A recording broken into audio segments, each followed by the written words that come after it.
I'm going to begin today by actually talking about YouTube. And I'm going to put this at the center of a conversation because as we're talking about what it means to think about community, what it means to think about local, and what it means to think about being informed, we need to talk about the environments that people are paying attention to that are outside of your purview, and we need to pay attention to them in light of the fact that they are being exploited, and that those exploitations are rippling into community in significant ways. Right? Now, a tremendous amount of attention in community and in the field of journalism has been paying attention to Facebook and Twitter and their role in shaping information and complicating that. In fact, they've been dragged into Congress for precisely that reason. But far too few people understand YouTube's role in this environment, let alone the unique vulnerabilities that YouTube has and what that shows for us about the current state of misinformation. Right? So I'm going to start with YouTube, and I'm going to talk through some exploits, and then we'll sort of back out from there to talk about broader states of vulnerabilities within the information landscape and what we can do about it. So if you talk to a young person under the age of 25, you'll quickly learn that they visit YouTube almost every day. It's their MTV, if you will, right? They watch music videos on YouTube. But it's also their primary search engine. Right? Think about that. If you want to go learn how to tie a tie, you go to YouTube. You want to learn how to cook pasta, you go to YouTube. Want to figure out how to do that calculus assignment, go to YouTube.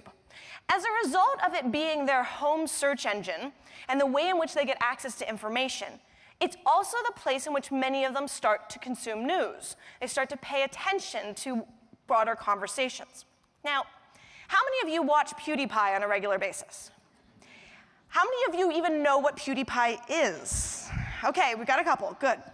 So since 2013, Felix Kjellberg, known as PewDiePie, has had more subscribers on YouTube than anyone else. Right now, he's currently in a contested battle with an Indian Bollywood account, but he has over 87 million subscribers. Right? That's how many people subscribe to his account, not even how many view them. He's a Swede who began posting gaming videos, right, about him having fun doing gaming. But he's actually, over this period, become famous for commenting on culture and social issues. And so for the last year, he's hosted a comedic parody of CNN called Pew News, which he describes as the most respected, trusted news source of all time. Now, millions of people watch each video. Thousands comment on each and every one of them. He is a hero to young white men, including, notably, white nationalists and white supremacists. Now, he vows that he is not a Nazi, but he regularly makes anti-Semitic and racist comments that get shared broadly. He is the most widely watched YouTuber, and that is normal, right? Now, think about that. A gamer who starts commenting on culture becomes the #1 watcher on the primary search engine for under 25s, and it is normal for him to espouse racist and hateful commentary as a way of speaking on a daily basis.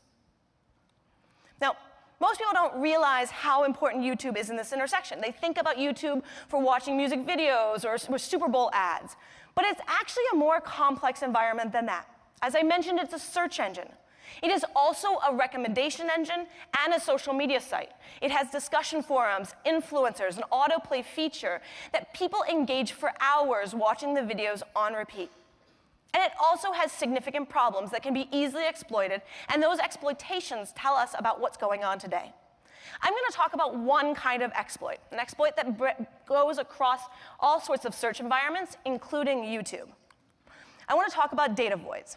Now, this is a concept that Michael Golubieski at Bing used to describe what happens when there's no high-quality information available for a search engine to return.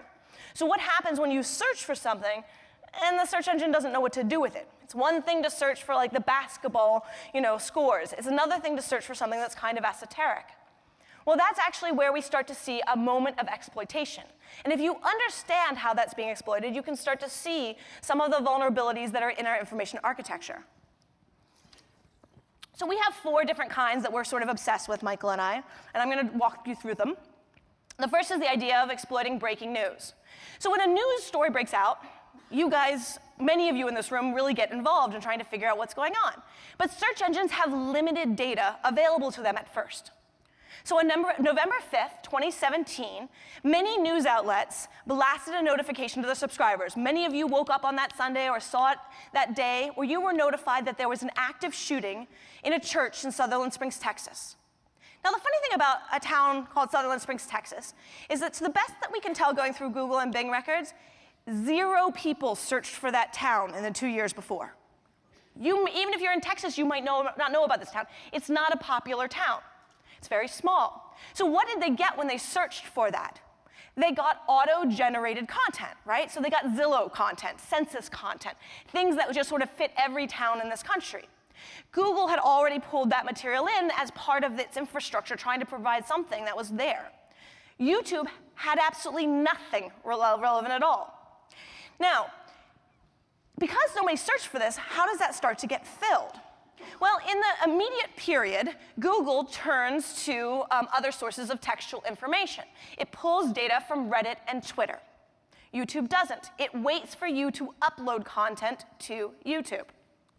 So in situations like this, what happens is that different kinds of adversarial actors try to jump on that news story in order to shape the landscape.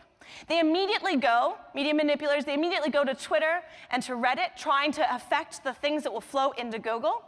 But they know that will only last for a period of time. So they also start to engage journalists. And the group who was really interested in this shooting, like is interested in most shootings in this country, is determined to associate shooters, particularly white male shooters, with a group that they identify as Antifa. So they want to stage a false equivalency to say that there's this group, Antifa, that is so much stronger than folks who are part of white supremacist and white nationalist groups. And by staging that at scale, by creating fake Antifa accounts all over Twitter, by participating in this, they can actually shape the discourse. So they did. They start pumping it. They start pumping in content saying the shooter was really Antifa. And journalists started trying to pay attention to this. And interestingly, a journalist who is targeted by these groups went straight to writing a very decent article about it for Newsweek. He went into detail about how the far-right groups were staging this process, and the article is actually pretty thoughtful. There's a problem, though. Look at that title. What you might notice about that title is it's long. Antifa responsible for Sutherland Springs murders, according to far-right media. The problem with that title is that Google cuts off after a few characters. So for the first 72 hours, if you searched for anything on Google related to this shooting, you saw at the top in the newsreel, Antifa responsible for Sutherland Springs murders. Okay? Now that wasn't just what was happening on Google. It was also happening on YouTube because videos were immediately put up by people who make videos trying to associate us accordingly. Right? This is a way of shaping during a breaking news story, a way of shaping the conversation space in a significant way. Now, YouTube takes a lot longer to clean up, right? It's a lot longer for material to come in, and it's a lot longer to clean up. And part of the problem in cleaning up YouTube is that there's not actually as quick of a news ecosystem. Yes, eventually ABC, NBC, CBS, CNN, they all put their content in some way. They don't optimize for YouTube.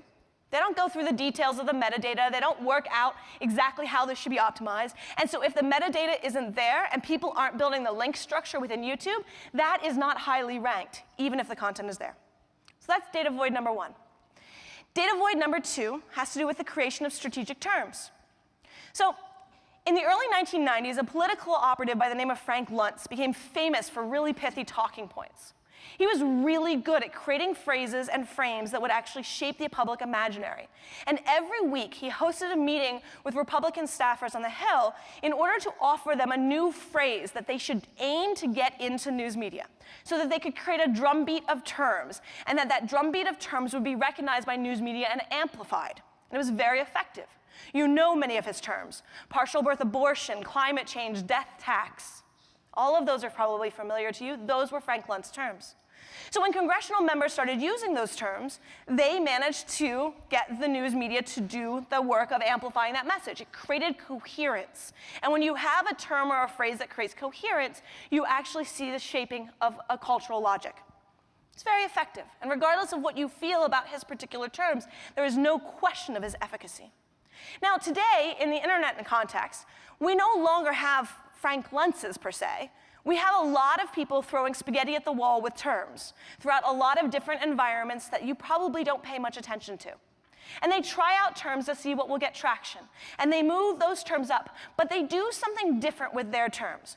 Rather than just seeing if the term will make sense, they focus on creating tons of content around that term. They produce YouTube videos, they put the term throughout Wikipedia, they talk about the term on Twitter, they try to get the term everywhere so that it will shape the entire ecosystem. And then they target journalists to use that phrase. And what you see in extremist environments is a way of actually using this to take conspiratorial logics to the mainstream. So consider the term crisis actor. Many of you probably know this term by now. It emerged in online forums after Sandy Hook in extremist environments in order to undermine people who were speaking on TV about the massacre. By calling and labeling them crisis actors, conspiratorial and far-right extremist groups argued that Sandy Hook didn't happen, and that those who were talking about it on TV were actually hired by deep state actors to fake shootings in order to push gun control. This is conspiracy. And there were a large number of YouTube videos associated with that term, pushing that logic long before Parkland happened. But when Anderson Cooper asks David Hogg on national TV if he is a crisis actor, people start searching the term. And that's the point. Those who went to YouTube to figure out what this term was about were introduced to tremendous conspiratorial content. Now, now you've actually heard of many terms that were staged from extremist groups into the mainstream. Incel, caravan, globalist, deep state, white genocide. Journalists do the work of conspiracy theory and far-right groups when they amplify the terms that have been staged for them. The goal here isn't to use journalists to just influence the public. In fact, journalists are actually there to target and shape the information landscape set up by Google and social media. In other words, by actually getting journalists to use phrases, it pushes it across search, and then you get people to go to the sites that actually have much more deep extremist white supremacist content. Welcome to the rabbit hole. The third kind of data void comes from terms that were once in common parlance and no longer are, particularly terms that are understood to be pejorative now at time. I'm going to use this term, and it's an offensive term, but I want to use it because you need to understand it in relation. But consider the term Negro. Like the N-word, this word is unquestionably pejorative and hateful. But unlike the N-word, it has not been reclaimed as an acceptable in-group term. As a result, there is very little content that is ever produced using this term. When you search on Google, you are immediately given information that signals that this term is outdated and offensive. There's enough context within history, enough content all over text-based environments to help you understand where this term comes from. That's not the case on YouTube. If you search for the N-word, you will get tons of content trying to educate you about the racist history of that term. But if you search for the term Negro, you will get archival material, including political references. So let's dig into that video with our former president. What happens when we click on that link? I get an uncritiqued clip of our former president making a very racist remark. And I get a slew of racist commentary that reaffirm that. And that's what starts to shape an ongoing thought logic within these environments once you start searching for terms that have been left behind. They've been left behind for reasons, but they're really problematic to come back to. Now, the fourth kind of data void comes from a problematic query, like even more about like asking a question that is not something people ever think through, not just things that are left behind, but things that are problematic at throughout history. So who searches for did the Holocaust exist? Needless to say, people don't think to produce videos of that, right, to try to counteract conspiratorial logics at first. So the first result on YouTube begins with a Holocaust denier. Yes, you have a Wikipedia link at the top to tell you that this is Holocaust denial. But that's not actually the most interesting, because you click on that and you start watching some of the different comments below it. And like Godwin's law, where everything goes to Nazis in a matter of a few clicks, what you find is that it takes you no time to get reference to a video, the video that you should watch if you really want to understand the truth about Hitler. And that is a conspiracy video that is actually designed to tell you that there was no real Holocaust and to tell you the truth about what Hitler did. And that is considered the real red pill in a lot of Holocaust denial environments, the place that you get to. You get people to that video, and it's throughout all of the comments around here. Now, these four types of data voids highlight a major vulnerability in search. Search doesn't return high-quality content if there's little content to have available. But text-based search engines are a lot easier to clean up thanks to people who are engaged in the production of news.